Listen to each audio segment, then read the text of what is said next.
Ya se puede visualizar, por favor. ¿Me escuchan? Sí, ya te escuchamos mejor. Sí se ve la diapositiva. Ya. Entonces, la ponencia del día de hoy es fisiología de la glándula tiroides. Mi nombre es Vivian Bravo Fernández. Ahí está mi correo y mi número, si es que de repente tienen alguna duda para que me la digan, o ahora finalizando la ponencia también lo pueden hacer. Ya. Entonces, los objetivos de esta charla son conocer la estructura tanto macroscópica como microscópica de lo que es la glándula tiroides, comprender lo que es la síntesis de estas hormonas tiroideas y también aprender sobre las funciones de la glándula tiroides de manera normal, ya que así ustedes van a poder comprender de mejor manera lo que es la fisiopatología. Entonces, morfológicamente, vamos a ver de que la tiroides se sitúa por debajo de la laringe y por delante de lo que es la tráquea. Vamos a ver que es esta y va a tener un peso aproximado de 15 a 20 gramos y va a estar compuesta por lo que son dos lóbulos laterales, un lóbulo que es piramidal y lo que se conoce como el istmo. Esa es una visión anatómica o macroscópica de lo que es la glándula. Aquí podemos ver lo que es un esquema histológico, es decir, microscópicamente cómo es que se compone esta glándula. Aquí vamos a ver que está compuesta pues por lo que son los ya conocidos folículos tiroideos, que tienen pues un epitelio cúbico y por dentro está lo que es el coloide. Luego también vamos a ver que hay capilares y aquí faltan los que son las células parafoliculares, que encontrarían aquí al costado prácticamente de los folículos, que van a ser los que secretan una hormona diferente que se le llama la procalcitonina, que tiene que ver con el metabolismo del calcio. Pero ahora vamos a hablar de las hormonas que se producen aquí, en las células foliculares. Aquí, por ejemplo, tenemos un esquema de lo que es la síntesis de hormonas tiroideas. Vamos a ver que aquí tenemos el capilar sanguíneo, esta sería las células foliculares y este sería el coloide. Entonces, aquí hablaríamos de la membrana vasolateral. La membrana vasolateral siempre es la que colinda con los vasos sanguíneos, los capilares, mientras que aquí estaríamos hablando de la membrana apical, que es la que colinda en este caso con el coloide, ¿no? Es decir, con el lumen. Entonces, para iniciar lo que son la síntesis de hormonas tiroideas, tenemos que tiene que primero haber lo que es la captación del yoduro. Es decir, para las hormonas tiroideas es esencial el yodo. Entonces, el yodo que se encuentra en lo que es la sangre va a transportarse a lo que es la célula folicular a través de un simportador. Este simportador es yodo-sodio, es decir, va a hacer que entre el yodo y también el sodio. Y esto necesita lo que es otra bomba es ya muy conocida por todos, que es la bomba sodio-potasio ATPasa. Es decir, cuando la bomba sodio-potasio está funcionando, eh, de manera externa a esta célula van a salir lo que son tres sodios y van a ingresar dos potasios. Y es por eso que el aumento del sodio a nivel extracelular va a hacer que funcione esta célula y de esta manera van a ingresar ambos iones, el yoduro y también el sodio. Una vez en las células foliculares, lo que va a pasar es que este yodo se tiene que transportar al coloide, es decir, no se queda en la célula folicular. Y esto es a través de la pendrina, que lo que hace es que el yoduro ingrese al coloide y que el cloro que se encuentra en el coloide salga a las células foliculares. Luego de esto vamos a dejar un momento el yoduro aquí en el coloide, es decir, el yoduro ya se encuentra aquí en el coloide y vamos a ver un poco de lo que es la tiroglobulina, que es pues una glicoproteína que es sintetizada por el retículo endoplasmático y también por el aparato de Golgi y que está compuesta por lo que es el aminoácido tirosina, que también es muy importante para lo que es la síntesis de hormonas tiroideas. y a través de la exocitosis de las células foliculares va a pasar esta tiroglobulina al coloide. Entonces, el yoduro que estaba aquí en el coloide ya debe sufrir lo que es una oxidación, y esto es a través de la peroxidasa. Y este ion de yodo es el que va a unirse a lo que es las tirosinas para formar la monoyodotirosina y la diyodotirosina. Aquí justamente es el paso 5. Luego tenemos que las hormonas tiroideas son la triyodotironina T3 y la tiroxina, que es la T4. Entonces, para que se formen estas, va a haber lo que es un acoplamiento de estas yodotirosinas, T1 y T2. Entonces, si se une un, una T1 con una T2, vamos a formar la T3. Pero si se unen dos eh, tirosinas, se va a formar lo que es la T4. Entonces, todo este paso sigue sucediendo dentro de lo que es la tiroglobulina. Entonces, aquí como se ve, vamos a ver que en la tiroglobulina vamos a tener T1, T2, pero también T3, T4. Recordar que T3 y T4 son las hormonas tiroideas, que como se ven aquí van al final salir a la sangre, ¿no? A cumplir sus diferentes funciones. Entonces, a través de la pinocitosis, esta molécula de tiroglobulina va a volver a lo que es a las células foliculares, recordar que estaban en el coloide. Luego, estas gotitas de coloide van a entrar pues a la célula folicular, como mencioné, por pinocitosis, y aquí se va a unir a lo que son los lisosomas, y sus enzimas lisosómicas van a degradar a esta tiroglobulina, y así es como se va a liberar las dos hormonas, T3 y T4. Pero no va a ser lo único que se va a liberar, también se van a liberar T1, T2. Entonces, la T3, la T4, lo que van a hacer es salir o transportarse a la sangre, ya que son liposolubles, y aquí es donde van a ejercer o van a ir a los órganos diana en donde van a ejercer sus funciones. Mientras que la T1 y la T2 van a desyodarse, es decir, todas estas enzimas, como mencioné, tienen yodo. Y este yodo puede ser reutilizable, ya que T1 y T2 no van a cumplir funciones. Y es por eso que actúa la desyodasa, para que haya yodo y pueda seguir sintetizándose más hormonas tiroideas. Bien, ahora con respecto a lo que son ya las funciones de estas hormonas tiroideas, hay que recordar que la mayor cantidad de síntesis de estas hormonas va a ser T4, es decir, los folículos tiroideos van a sintetizar más lo que son la tiroxina. Pero lo que pasa es que en las células en las que estas hormonas actúan, la tiroxina se va a desyodar a triiodotironina, es decir, a T3. Las dos hormonas cumplen funciones, pero son algo diferentes. Por ejemplo, la T3 tiene menor duración, un tiempo de acción más corto y su pico máximo llega un poco más rápido, a diferencia de la T4.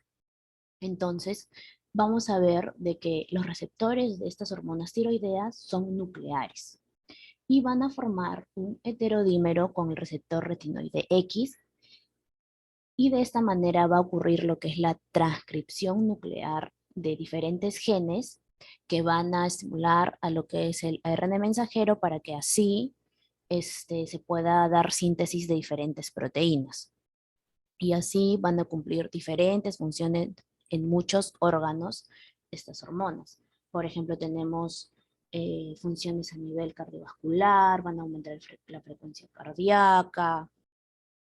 Luego vamos a ver de que las hormonas tiroideas tienen unas funciones muy, muy importantes en lo que es en el feto, en los recién nacidos, en el desarrollo del sistema nervioso central del cerebro. Es por eso que eh, a nivel neonatal, cuando nace un, un bebé, se realiza siempre un tamizaje y de varias enfermedades, y una de ellas es para descartar el hipotiroidismo congénito, ya que si nosotros no detectamos esta patología a tiempo, lo que va a pasar a este bebé es que va a tener retraso mental, y eso va a ser algo que va a conllevar el resto de su vida, ¿no? A diferentes consecuencias. Luego también estas hormonas tienen funciones en lo que es el hueso, por ejemplo, estimula el crecimiento, es decir, a más hormona tiroidea se supone que un niño crecería más, pero el problema es que también tiene un efecto en el cartílago de crecimiento y hace que se osifique más tempranamente. Es decir, que el resultado final de estos niños que, por ejemplo, tienen hipertiroidismo sería que no van a alcanzar pues su desarrollo estatural adecuado, ¿no? Al final van a ser más bajitos. Y con respecto a lo que es el metabolismo, también tiene muchas funciones. De manera general vamos a ver que aumenta el metabolismo basal. Con respecto a lo que es el metabolismo de hidratos de carbono, vamos a ver que hay una estimulación de ya que va a haber un aumento de la absorción de glucosa, va a aumentar la gluconeogénesis y también va a aumentar lo que es la glucogenólisis. La glucogenólisis es la destrucción del glucógeno. El glucógeno es el conjunto de varias glucosas, entonces al destruirlos vamos a hacer que haya más glucosa, ¿no? Estimulación también del metabolismo de los lípidos. Por ejemplo, disminuye el depósito de grasas del organismo. Y, por ejemplo, esto lo podemos correlacionar con la clínica, ya que, por ejemplo, una persona hipertiroidea, es decir, que tiene aumento de hormonas tiroideas, vamos a ver de que va a ser una persona delgada, ya que tiene la estimulación de este metabolismo de lípidos. Y con diferencia con un hipotiroideo, que este paciente va a ser obeso, es decir, va a haber un mayor depósito de las grasas dentro de nuestro organismo, también va a haber aumento de colesterol a nivel plasmático, y es por eso que los pacientes hipotiroideos de larga data pueden generar mucha arteriosclerosis. Bien, entonces, con respecto a la regulación de esta secreción de hormonas tiroideas, vamos a ver que está a cargo de lo que es el circuito de hipotálamo-hipófisis, ¿no? Que muchas de hormonas de nuestro organismo se regulan de esta forma. El hipotálamo lo que va a secretar es la hormona liberadora de tirotropina. Y esto va a estimular a la glándula pituitaria o hipófisis a secretar lo que es la tirotropina o la hormona tiroestimulante. Y esta hormona, TSH, va a actuar a nivel pues de los folículos tiroideos, aumentando lo que son los niveles tanto de T3 como de T4.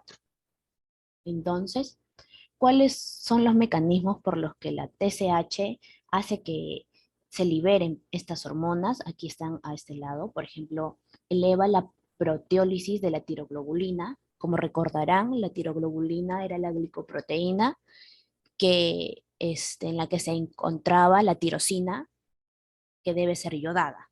Entonces, si nosotros hacemos que la tiroglobulina, ya compuesta por las diferentes hormonas, eh, estén, por decirlo así, se descomponga más rápido, va a haber una liberación mayor de estas hormonas. También incrementa la actividad de la bomba yoduro. El Symporter yoduro hace que entre pues más yodo y de esta manera la tirosina se pueda unir a esta y formar estas hormonas. También intensifica esta yodación, ¿no? Como mencioné, y también aumenta el tamaño y la actividad de las células tiroideas, es decir, estas células cuboidales pueden como que tornarse algo cilíndricas y entonces hay un aumento de estas hormonas. Y también incrementa el número de las células tiroideas, es decir, es por eso que por todos estos mecanismos la TSH pues va a hacer que aumenten los niveles de estas hormonas. Ahora también hay diferentes moléculas u hormonas que hacen que haya una disminución de estas hormonas tiroideas. Una de ellas, por ejemplo, es el yoduro en altas concentraciones. Se ha visto que solo disminuye las hormonas tiroideas en semanas, pero pues se podría decir que inhibe, ¿no?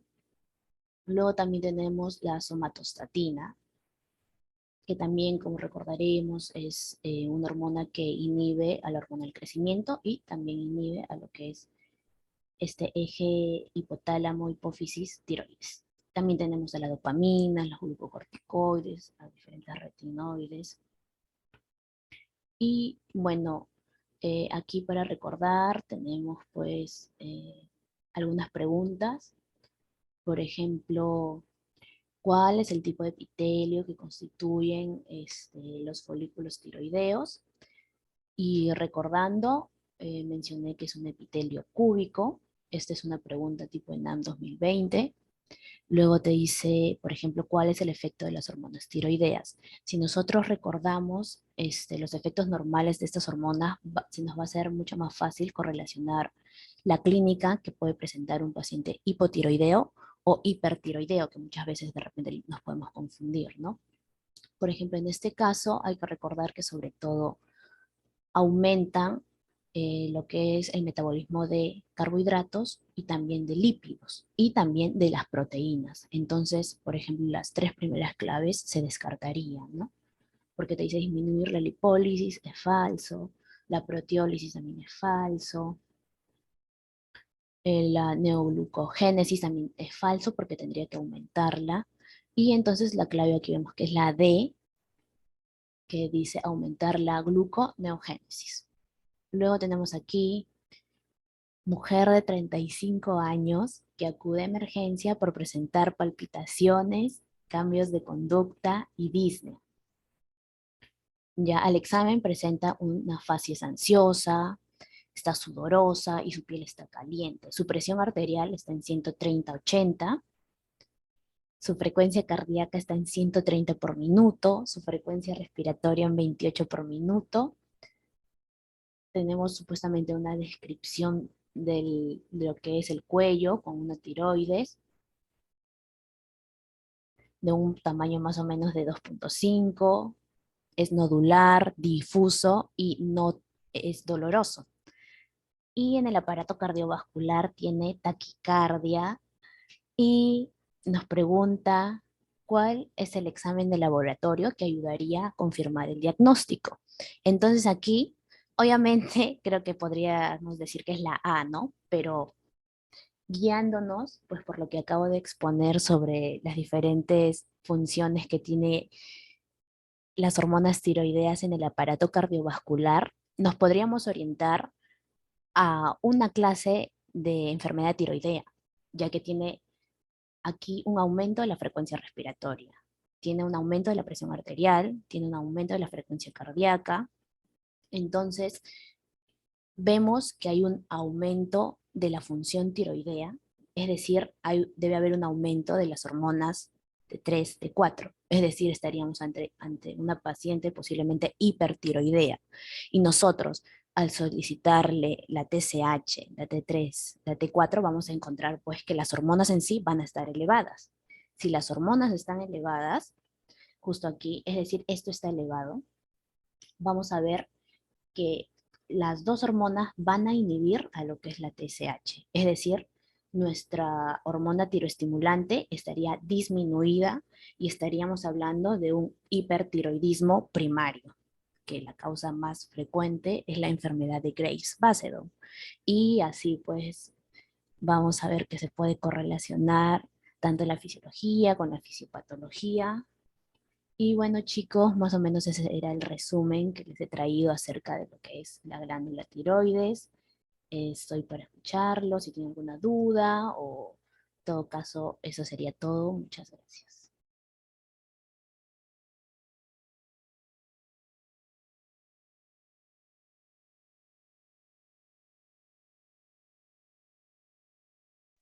Muchísimas gracias, Vivian, por